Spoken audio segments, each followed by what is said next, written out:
শেখ হাসিনার মৃত্যুদণ্ডের পর, ফাঁসির রায়ের পর, ডেথ পেনাল্টির পরে সবচাইতে কড়া প্রতিক্রিয়া জানিয়েছে কে জানেন?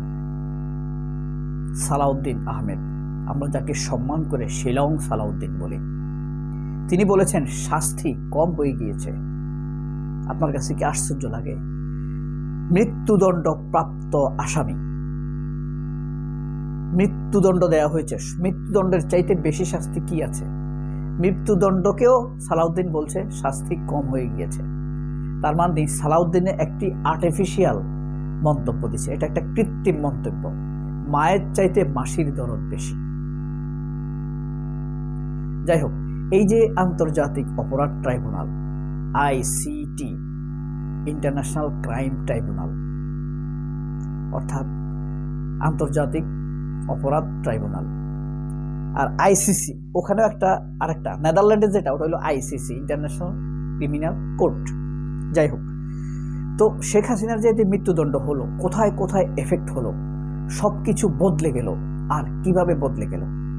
এফেক্ট হলো রয়ে, ভারতের রয়ের মধ্যে মারাত্মক এফেক্ট হবে, মোদির মনে মারাত্মক এফেক্ট পড়বে, আইসিসিতে ইন্টারন্যাশনাল ক্রিমিনাল কোর্ট নেদারল্যান্ডে মারাত্মকভাবে এফেক্ট হবে। কেন এফেক্ট হবে সেটাও বলবো।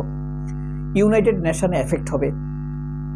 জয়শঙ্কর, ভারতের পররাষ্ট্রমন্ত্রী, তার মধ্যে মারাত্মক একটি এফেক্ট হবে। ওয়াকার ইউনুসের মধ্যে, ওয়াকারুজ্জামানের একটা এফেক্ট হবে মারাত্মক, এবং বিএনপির মধ্যে একটি ভয়াবহ এফেক্ট হয়ে যাচ্ছে অলরেডি। মির্জা ফখরুল, শিলং সালাউদ্দিন নানান রকম উল্টাপাল্টা বক্তব্য দিতে শুরু করেছে। যাই হোক, প্রথমে বলি, তবে 2.5 ঘন্টা যে ফাঁসির রায় বর্ণনা করেছে জজ সাহেব বিচারক, সেখানে ওয়াকারের নাম এসেছিল। কেন এসেছিল? সূক্ষ্ম একটি বিষয় আছে, শেষে বলবো, লাইনে থাকেন। আগে এফেক্টগুলো বলি। বাংলাদেশে 54 বছর যাবৎ কাজ করেছে ভাই, 53 বছর যাবৎ। বিএনপি, এরশাদ, সবার সময়, জিয়ার সময় কমে এসেছে। এরপরেও শেখ হাসিনার সময়ে আরো বেশি সুযোগ সুবিধা পাবার পরেও কিন্তু এদেশে টিকতে পারল না। শেখ হাসিনা পতন হবে এই জিনিস তারা মোটেই কোনো রকম ইঙ্গিত দিতে পারেনি কাউকে, না হাসিনাকে না ভারতকে। এখানে রয়ের প্রতি মানুষের আস্থা শেষ হয়ে যাবে। অলরেডি বেশ কিছু দেশ থেকে আস্থা নষ্ট হয়েছে। গুটি মেরে পালিয়েছে, যেমন আপনার ভুটান থেকে পালিয়েছে, নেপাল থেকে পাঠিয়েছে, মালদ্বীপ থেকে পাঠিয়েছে, শ্রীলঙ্কা থেকে পালিয়েছে। রয়ের এফেক্ট হবে। রয়ের সাথে আস্থাশীলভাবে মোসাদ, সিআইএ এরা এখন আর কাজ করতে চাইবে না। কেজিবি বা টিবিএম রাশিয়ার, এরা এখন কাজ করতে চাইবে না। এরা আন্ডারমাইন করবে, এদেরকে গণবে না। যেমন ভারত আর পাকিস্তানের সাথে কিছুদিন আগে যে যুদ্ধ হয়েছে, ভারতের রাফায়েল যুদ্ধ বিমান ভূপাতিত করার পর এখন আর ফ্রান্স তাদের কাছে অস্ত্রই বিক্রি করবে না, হেলিকপ্টারই বিক্রি করবে না। যাই হোক, এটা একটা এফেক্ট পড়বে রয়ের মধ্যে। মোদির মধ্যে এফেক্ট পড়বে। মোদি দাপট দেখায়। ভোটের আগে সে দেখবেন কাশ্মীরে হামলা করে, হায়দ্রাবাদে হামলা করে, পাকিস্তান সীমান্তে হামলা করে, বাংলাদেশ সীমান্তে হামলা করে, ভোট বাড়ানোর জন্য, যে আমি মুসলমানদেরকে সাইজ করতেছি। এটা মোদির চূড়ান্ত পরাজয়। বাংলাদেশ থেকে তাকে পাত্তাড়ি গুটিয়ে পালাতে হয়েছে। এটা মোদিতে এফেক্ট পড়বে, মোদির মাইন্ডে, পলিটিক্সে এফেক্ট পড়বে, ভোটে এফেক্ট পড়বে। আইসিসি, ইন্টারন্যাশনাল ক্রিমিনাল কোর্ট, এখন জয়শঙ্করের সাথে কথা বলতে চাইবে না। বলবে, প্রশ্ন করবে, প্রশ্নের সম্মুখীন হবে।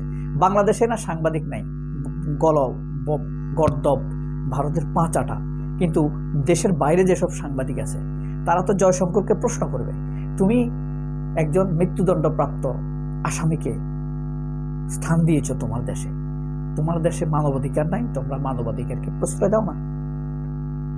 জয়শঙ্কর মারাত্মক প্রশ্নের সম্মুখীন হবে, আইসিসির প্রশ্নের সম্মুখীন হবে। কারণ শেখ হাসিনার অপরাধগুলো আইসিটি তো ফাঁসির রায় হয়েছে, নেদারল্যান্ডের আইসিসি, ইউনাইটেড নেশন, আমেরিকা, ইউরোপীয় ইউনিয়ন, সবার কাছে শেখ হাসিনার অপরাধ স্বীকৃত, প্রমাণিত। জাতিসংঘ এখানে তদন্ত করেছে। আমাদের আইসিটির আগে জাতিসংঘের কাছে শেখ হাসিনার অপরাধ প্রমাণিত। এ কারণে তারা প্রশ্নের সম্মুখীন হবে। ইউনাইটেড নেশনের কেউ কিন্তু আপনার শেখ হাসিনার সাথে এখন সাক্ষাৎ করবে না, তার খুনের নির্দেশ প্রমাণিত। জয়শঙ্করের সাথে দেখা করলে সাক্ষাৎ প্রশ্ন করবে, ঠিক আছে। ওয়াকার ইউনুস নিয়োগদাতা হইল হাসিনার মতো একটা খুনি। হাসিনা ফাঁসির দণ্ডপ্রাপ্ত আসামি না, এক হাসিনার মতো একটা খুনি ওয়াকারের নিয়োগদাতা। এটাই ওয়াকারের মনোবলকে শেষ করে দিবে। সেনাবাহিনীর সিনিয়র অফিসারদের যদি পৌরষ থাকে, যদি বেটা হয়, তাহলে ওয়াকারকে সরে দেওয়ার জন্য আলটিমেটাম দিবে। কারণ সে একজন খুনির দ্বারা নিয়োগপ্রাপ্ত একটা স্টাফ, চিফ অফ স্টাফ হতে পারে না। দেশের মান সম্মান ক্ষুণ্ণ হবে, নষ্ট হবে। এরপরে আছে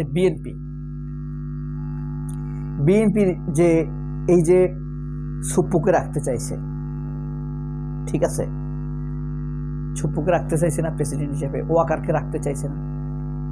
এটা বিএনপিকে সারা জীবন তিলে তিলে খাবে। যদি 1 বছর ক্ষমতা থাকে 1 বছর এটা পোড়াবে, 2 বছর ক্ষমতা থাকলে 2 বছর পোড়াবে, এবং এই আগুনে বিএনপি জ্বলে পুড়ে ছারখার হয়ে যাবে, ধোঁয়া হয়ে উড়েও যেতে পারে, বলা যায় না। ভয়ঙ্কর ফাঁদে বিএনপি আটকে গেছে। এখন অলরেডি উল্টাপাল্টা কথা বলছে। মির্জা ফখরুল বলে শহীদদের আত্মা শান্তি পাবে, ওই শিলং সালাউদ্দিন বলে শাস্তি কম হয়ে গেছে, মৃত্যুদণ্ড দিছে, পরে বলতেছে কম হয়ে গেছে। অতি দরদ দেখাচ্ছে না, মাথা আউড়াই গেছে। সংবিধান বিশেষজ্ঞ সালাউদ্দিন গৌতম দাস বলে না। এরপরে ওয়াকারের কথা এখানে বলা হয়েছে কেন বলি, শেষের দিকে এসে ওয়াকারের কথা বলছে, বুঝেন। 18 তারিখে শেখ হাসিনার নির্দেশ দিচ্ছে, আমি পুলিশকে নিয়ে আসছি, সেনাবাহিনীকে আন্দোলন দমনের জন্য নামাইতেছি, এটা নির্দেশ দিছে। তার মানে ইন্টারনালি ওয়াকার এই নির্দেশনা নিয়েছে।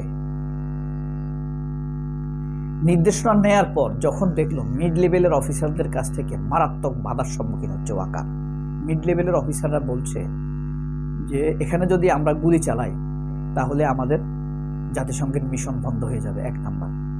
2 নাম্বার, এরা আমাদের সন্তান, বাচ্চা কাচ্চা, এদের উপর আমরা, আপনি তো মাঠে যাবেন না, মাঠে যাব তো আমরা জুনিয়র অফিসাররা, তাহলে এদের উপরে আমরা গুলি চালাতে পারবো না, এরা আমার ভাই, বাচ্চা, ভাতিজা, বাগিনা। 2, 3, বলকার তুর্ক ওয়াকারকে ফোন করছে, এটা এই। দ্বিতীয়, এই যে ওয়াকারকে 18 তারিখে পুলিশের কাছ থেকে নিয়ে হ্যান্ড ওভার করলো সেনাবাহিনীর হাতে, তার মানে ওয়াকারের হাতে, অর্থাৎ 18 তারিখের পরে যত মৃত্যু হয়েছে, হত্যা হয়েছে, সবগুলো ওয়াকারের দায় নিতেই হবে। আরেকটি বিষয় আছে, মাফ করবেন, সেটি হলো ওয়াকারুজ্জামান এতদিন রাজসাক্ষী হবার সুযোগ ছিল, কিন্তু সে রাজসাক্ষী হয় নাই, কারণ সে ভেবেছিল বিচার ঠেকিয়ে দিবে, ইউনূস সরকার বিচার করতে পারবে না। কিন্তু এখন দুকুলে গেল, না পারলো হাসিনাকে রক্ষা করতে, না পারলো ভারতের কথা শুনে ইউনূসকে তাড়াতে, তার উপরে এনসিপির সাথে গাদ্দারি করে সুপ্পুরে রাখছে, 72-এর সংবিধানে রাখছে। 72-এর সংবিধানের ঠেলা, সুপ্পুর ঠেলা, ওয়াকার এবার তেঁতুল বানানো হয়ে যাবে। কোনো লাভ নাই পাপা, জুতা দিয়ে পিটবে তোমার বাপ, তোমার বাচ্চা কাচ্চা, তোমার ভাই বোন পরিচয় দিবে না যে আমার বাপ, আমার ভাই বাংলাদেশের সেনাপ্রধান ছিল। Mind it, you are appointed by a killer. সবাই অনেক ভালো থাকবেন। আল্লাহ হাফেজ, আসসালামু আলাইকুম।